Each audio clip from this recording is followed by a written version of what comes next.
जरा सोचिए, जब यीशु की बात आती है तो आप उसके कितने करीब हैं? तो क्या आप दिन प्रतिदिन उसकी आवाज सुनते हैं, या उससे निकटता, उस तरह की आत्मीयता केवल एक याद बनकर रह गई है? मैं हूं क्रिस्टोफर सिंह और आज के ताजा कार्यक्रम में आपका स्वागत है।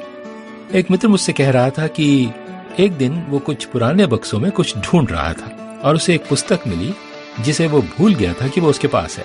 पुस्तक का नाम था अपनी याददाश्त में सुधार कैसे करें।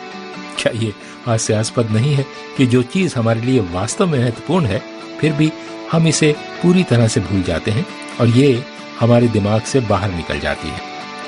एक युवा के रूप में मैं गहराई से जानता था कि परमेश्वर ने यीशु को मेरे लिए क्रूस पर मरने के लिए भेजकर एक बहुत महत्वपूर्ण काम किया था। लेकिन जैसे जैसे मैं बड़ा होता गया वो मैं सब भूल गया।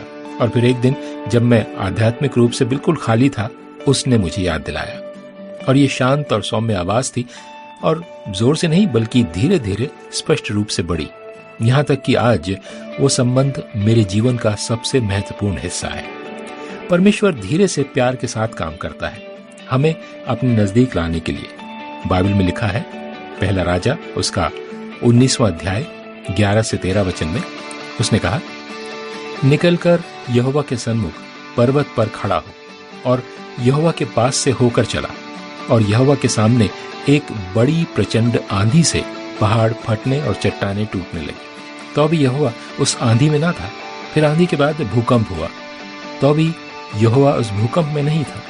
फिर भूकंप के बाद आग दिखाई दी, तो भी यहोवा उस आग में नहीं था। और फिर आग के बाद एक दबा हुआ धीमा शब्द सुनाई दिया।